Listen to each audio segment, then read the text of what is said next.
Alright guys, welcome to another episode of Real Hazardous. Today is pretty cool because we get to review some Go Fish camera footage we took from our last day of kingfishing, which was the craziest kingfish bite we've probably ever seen. Go Fish, they make a cool underwater camera that you control behind your lures. Gives you a really unique perspective, go really deep. They sponsored us a camera and we found some pretty cool footage, so we want to share that footage with you and shared what we learned from it. There you go. Yeah. Let's do this. Okay. Let's see what they look like. So what you can see is the bait. The bait's clipped onto a release on another rod. Yeah, I should probably note, yeah, I kind of rigged it up so that it would release clip away. They actually make it so you can run it in line. I'm actually doing something kind of funny. But it has its benefits, so I can show you how to do it if you want to see it. So you can see the bait now. See in the back there? Is that a kingfish? Yeah. Like, I guess he's stalking that pogey back there, kind of swimming. What is the other two things? That's pretty cool. That's a free swimming pogey. When we throw him out, he just found our other guy. Right. That's the advantage of throwing out chumming with live bait. Yeah, you can see him. Was that the pogey again? Yeah, he's just swimming right up. Oh, there you go. It looks like a monster fish when they come up there. He gets so close to the camera. Yeah, there he is. Probably the best way to enhance, your hook bait, Right, and then you get to see how your bait's acting in the water too, whether it's spinning or the bait's fighting. Oh, there you go. Oh, did he just get hit? Yeah, take a look at that. Look at that. He came. There's one down deep, and this Boom. guy. Yeah, I think he grabbed it. No, I don't. He's the bait's still there. He tried to get it. Was there two of them? I thought I seen two kingfish. Here he comes again. Yeah, it's interesting. I always thought they would just come from out of nowhere and just slam it and be gone. But these guys are like swimming right with the spread. Mm-hmm. There's multiple fish kind of cruising together, and they're just kind of, I don't know if that's because of the camera or the release clip or just our hooks, or maybe they always do that. I mean, they're, I guess, a little more relaxed than I thought they'd be. Yeah, it's kind of like, and you wonder how many times when it's not this heavy, the fish will follow your bait around, maybe 5 or 10 minutes before they ever even hit the bait. Yeah. But, yeah, you'll see them kings come out of nowhere. Sometimes you'll see them just behind them. Sometimes you just see a flash across and they'll get the bait and be gone. But yeah. He's still there, still clipped. He's swimming. It looks like almost they're upside down sometimes when they come on it. Yeah. I don't know if it's the cameras maybe upside down or spinning around in the water. So like here you can see that fish down below, two of them. Uh-huh. And he came up and... He's still on there, looks like. Yeah. There he comes back again. What's he doing? Just kind of hanging out? Yeah, there's two, yeah. Yeah, there's two of them. Oh, yeah, three. Yeah, see, that's one just hit. Yeah, so... But you see how, like, oh, there's still three of them down there. Right, four. Wow. Counting the one that's already gone with the bait. That was interesting. It looked like he just slowly took it, right, chewed on it for a second, and then started swimming. Yeah, I never would thought there'd be that many around there, would you? Oh, there he is right there. Boom. See him come in and pull it. He just slowly pulls it out. Mm-hmm. Ton of kingfish. See, there's three or four still hanging around below it. Yeah. And this is stuff that you wouldn't normally get to see when you're just trolling. You think that maybe there's no fish in there and they've been around the line for several minutes before you even actually made the hit. Right, and they followed that. I mean, they were there for, 30 seconds a minute on that clip. This rig's, you can see it's got a little curl to it. They probably hit it up high, We're catching so many fish that day, we were just throwing rigs back out. Right. This guy's just slowly stalking them. Right. And he followed, it looked like he followed that free swimmer. Mm-hmm. I got that one while we were. Yeah.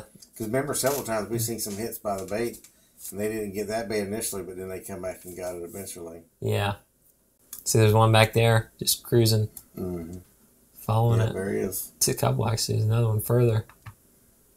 And the water was real clear that day, so it kind of gave you... And that's the top of the water, which looks kind of weird, doesn't it? Yeah. The kingfish, which I thought would be more of a predator, boom, slam and go, are really taking their time, checking it out. Stalking it. This is about a minute and a half later, and these fish are still... It's about, several of them. Yeah, maybe 3 or 4 right there. Oh, that one just struck at it. Yeah. Two of them. Yeah, I think they're starting to fight over the bait now. Boom. Did he get it done? No, he's still... He got it that time, didn't he? Oh, man. Oh, look at it. Now they're competing. Oh, yeah. Now that's the kind of the bite I was expecting. Yeah, that old pogey's doing a good job of staying out of the teeth.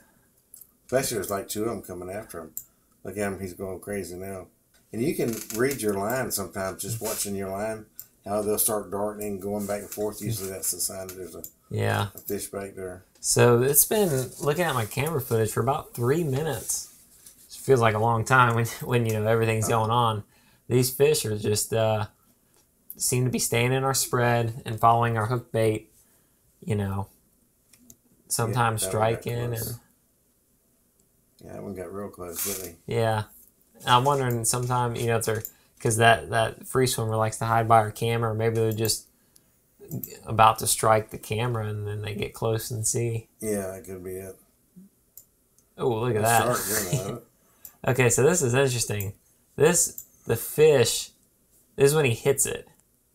He just took the bait because it popped out of the clip. So, and literally 3 seconds later, a shark swims by the camera. I don't know if he was pursuing the kingfish or when the kingfish hooked up. Yeah, he's probably trying to get that kingfish. Yeah. But believe it or not, we never had one eaten by a shark. No. You know, back in MR about a month ago, when the kings were there for a while, the sharks piled in, and we did have a big one. So, them sharks seem to like the hunt the kingfish. Exactly. Fish talking it below there. He just kind of swimming along, Dave. So like, there comes the second one, or is that a pogey? That's the pogey there, isn't it? Yeah. So okay. So no, there's two. There's two back there. Yeah. We had several skyrocket and take the bait. Yeah. Go straight up in the air with them. Yeah. Just pretty neat to see. Still cruising along. You know, a couple minutes into the troll and they're coming in and out. Hey, camera actually does pretty good clarity, you know. Yeah. There's like, I mean, how many kingfish do you think we've seen so far? Oh, tons of them. Look at this one right here. They're right at the edge of the surface. Here he comes. Whoa. Did he get... Still just cruising. This is one line. You know, we had that day, the most we can only do was really 2 or 3 lines. So I don't know if there are other fish at different parts of the boat following these. You know, this was the closer one. There could have been more further back, you know, that were less skittish. It was a little bit harder to get it. So 23 or 32, 30, we're still kingfish are coming up. Right, several of them right there by the bait. And I'm seeing them at different columns. You know, our downrigger was doing good when we could get it down. Normally they'd hit so fast. But I can see him down there a little bit deeper. I could see why. You know, if they're stalking deep, I could see where that downrigger comes into play. Check it out. It comes up. Oh, that's a nice one of him grabbing hold of it. Grabs it. Comes from behind.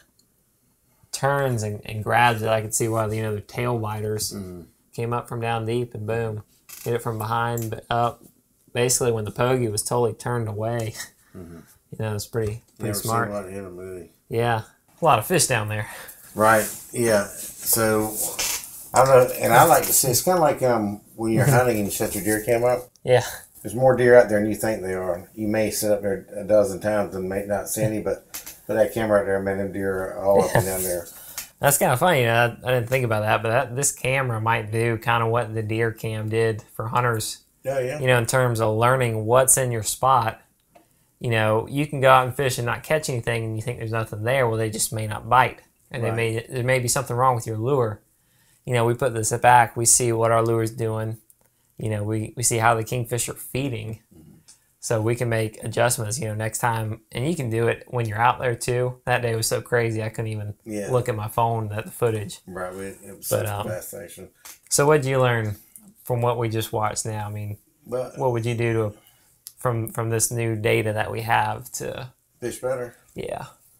I was surprised at how many of them stalked it before they actually hit it. Yeah. Which brings to mind that when they do miss it, or when they cut it in half, you can see them other fish are probably ready to pick up the strap. So always free spoil it when you get that hit, and you pull on it, tug it maybe just enough to see if there's still a piece of the bait on it, and throw it in the free spoil.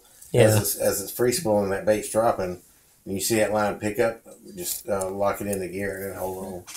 And that's probably one thing I'd say for me is, you know, seeing the importance of how that free, you know, that live bait chumming, seeing how well that did. I think that plays a bigger role even than we thought. I mean, yeah, we knew it would get fish excited when they're there, but we don't always know that they're there. You know, go ahead and throw it out, whether they're skyrocketing or not. Right. And throw them to your baits. Right, and they run with your baits. Right.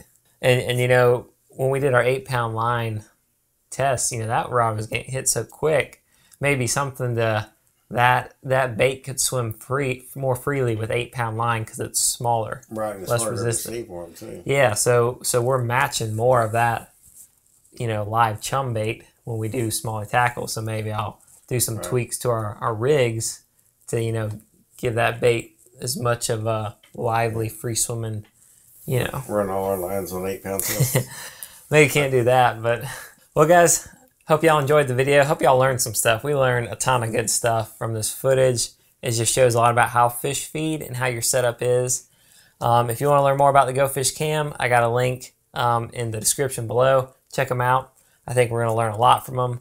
If you guys like this video, you know, this kind of learning stuff, just leave me a comment, let me know. And, you know, we'll try to have more stuff to help you guys learn and help us all learn, and I'll catch more big fish. Subscribe and pass it on to your friends. Right. Tell your friends about us. There you go.